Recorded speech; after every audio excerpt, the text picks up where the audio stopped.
પ્રતિપાદિત વિષય. ભક્તિમાંથી પડવાના બે કારણ.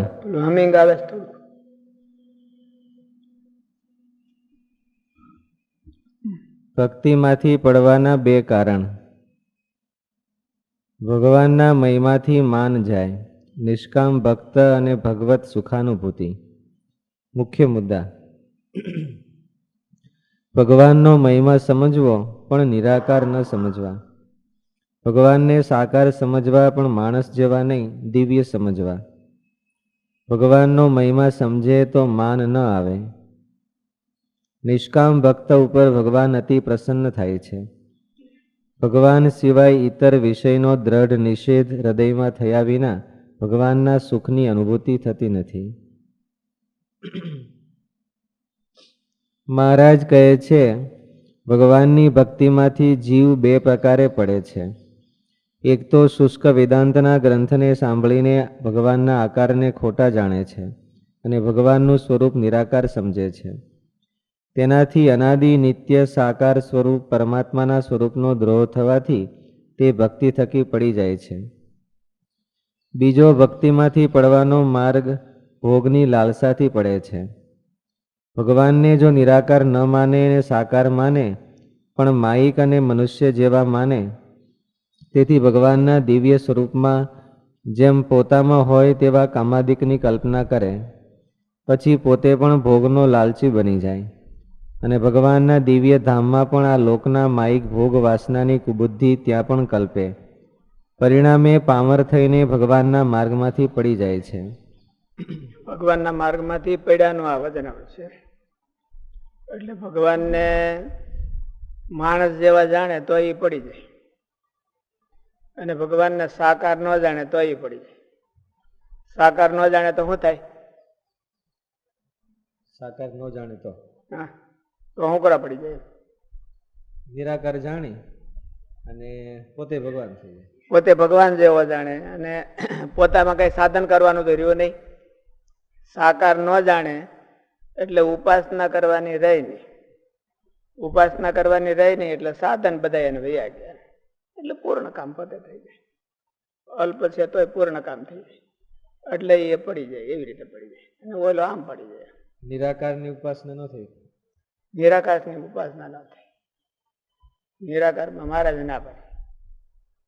એ એમ માનતા ઉપાસનામાં કઈક કરવાનું આવે ને, ઉપાસનામાં કઈક કરવાનું આવે, એના જેવા ગુણ મેળવવાના આવે. તો જયારે પોતાને જ ભગવાન માને ત્યારે એને કઈ ચેષ્ટા કરવાની રહી નહીં, એટલે હું કોની ઉપાસના કરે? ઉપાસનામાં બે હોવું જરૂરી છે. હું મારી ઉપાસના કરું તો એ ઘટતું નથી. કોઈ પણ વ્યક્તિ પોતે ને પોતે પોતાની ઉપાસના કરે તો એ ઉપાસના ન કહેવાય. ઉપાસનામાં બે વસ્તુ તો હોય છે ને. એના મતે નિરાકાર માને તો બે વસ્તુ તો છે નહીં. એને અદ્વૈતી ને મતે બે વસ્તુ તો છે ને, એક જ છે પોતે. એટલે ઉપાસના નથી રહેતી. નિરાકાર માને અને છતાંય બે વસ્તુ માનતો હોય તો ઉપાસના કરીએ કે? નિરાકાર માનીને બે વસ્તુ માનતો હોય એવું તો બહુ શક્ય ન બને. ભગવાનને સાકાર નથી માનતો. સાકાર માનવા અને અદ્વૈત માનવું તો બે અલગ અલગ ગણાય.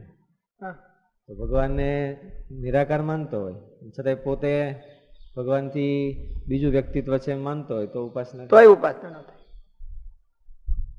ઉપાસનાને મહારાજે સેવા તરીકે લીધું છે.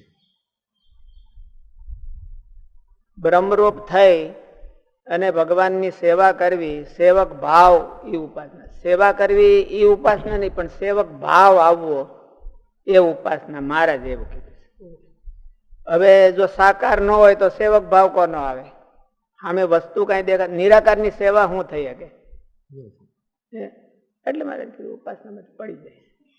એટલે મહારાજે એવું કીધું. પછી બીજા કોઈ રીતે માનતા હોય તો વાત જુદી છે.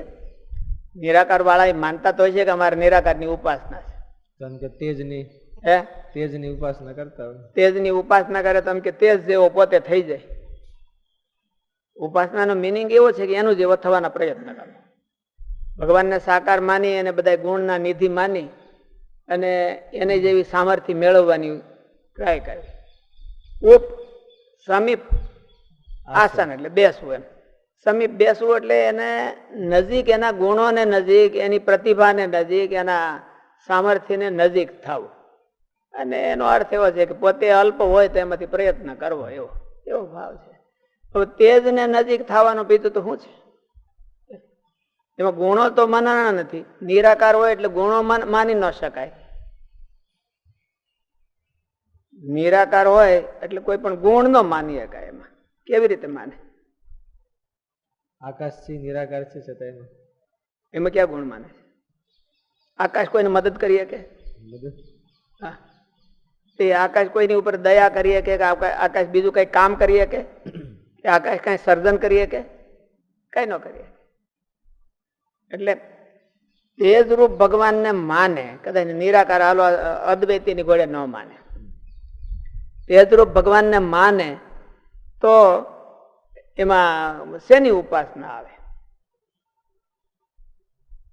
એના જેવો થવાની. એટલે એમાં શું શ્રેષ્ઠતા?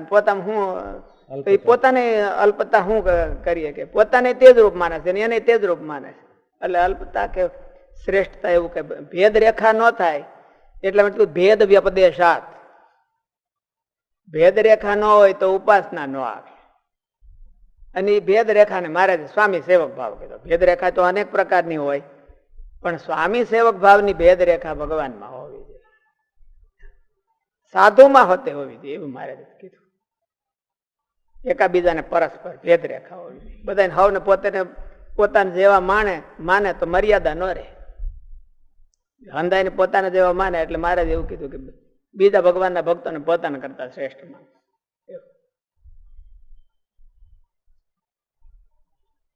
મહારાજે મધ્યના વચનામૃતમાં 2 પડવાના માર્ગ કીધા છે. ત્રીજું હા, એમાંનામાં તો હરખું જેવું છે કે આમાં મહારાજે આમાં એટલું એમ કીધું કે ભગવાનમાં આમાં વાત થોડીક એમ કે હરખું તો છે જ, પણ થોડીક વાત ફેરવી છે કે ભગવાનમાં ભોગની કલ્પના ન કરવી અને એમાં નિર્વિકાર કેમ રહેવું. એમાં મારે જેવું કે મા બેન ની કલ્પના કરે તો નિર્વિકાર રહેવાય, નહીં તો નિર્વિકાર ન રહેવાય. અને જો ભગવાનનો મહિમા સમજે પણ પોતાને ગમે એવો મોટો માને, પોતાને બ્રહ્મરૂપ માને, મોટો માને, પણ સેવક ભાવ જો ન હોય તો ઉપાસના ન રહે. સેવક ભાવ ન હોય તેને કઈ પ્રાપ્તિ ન થાય.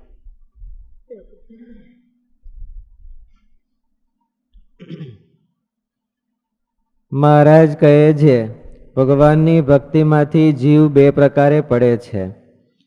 એક તો શુષ્ક વેદાંતના ગ્રંથ સાંભળીને ભગવાનના આકારને ખોટા જાણે છે અને ભગવાનનું સ્વરૂપ નિરાકાર સમજે છે.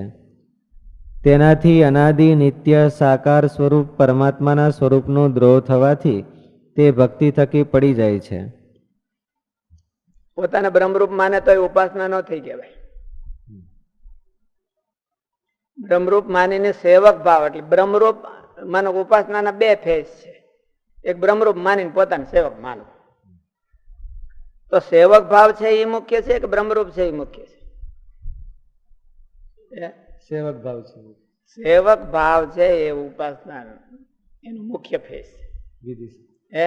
ઉપાસનાની વિધિ છે. હા, ઉપાસનાની વિધિ છે. બ્રહ્મરૂપ થવું, બ્રહ્મરૂપ થયો હોય ને સેવક ન થયો હોય તો ઉપાસનાનો ભંગ થયો.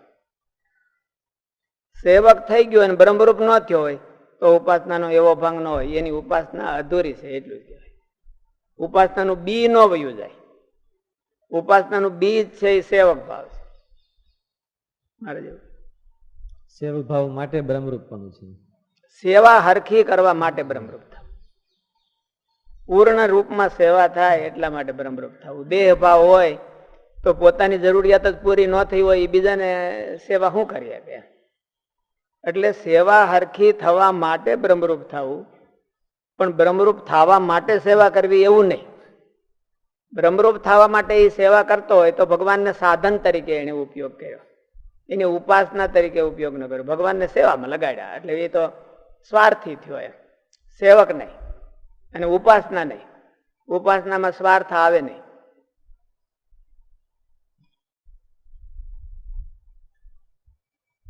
તેનાથી અનાદિ નિત્ય સાકાર સ્વરૂપ પરમાત્માના સ્વરૂપનો દ્રોહ થવાથી તે ભક્તિ થકી પડી જાય છે. બીજો ભક્તિમાંથી પડવાનો માર્ગ ભોગની લાલસાથી પડે છે. ભગવાનને જો નિરાકાર ન માને ને સાકાર માને, પણ માયિક અને મનુષ્ય જેવા માને, તેથી ભગવાનના દિવ્ય સ્વરૂપમાં જેમ પોતામાં હોય તેવા કામાદિકની કલ્પના કરે, પછી પોતે પણ ભોગનો લાલચી બની જાય અને ભગવાનના દિવ્ય ધામમાં પણ આ લોકના માયિક ભોગ વાસનાની કુબુદ્ધિ ત્યાં પણ કલ્પે. પરિણામે પામર થઈને ભગવાનના માર્ગમાંથી પડી જાય છે. માટે બંને વાતે ભૂલો મહારાજ પડે એવું છે. કીધું કે મહિમા સમજવો હોય તો સાકારને રાખીને મહિમા સમજવા. સાકારને ઓવરટેક થઈને મહિમા ન સમજવો. એટલું જેટલો મહિમા સમજવો એટલો. અને ભગવાનનો મહિમા એવી રીતે હોતે સમજી શકાય છે. રામાનુજ વેદાંતમાં ભગવાનનો મહિમા એમ જ સમજે છે કે સાકારને રાખે.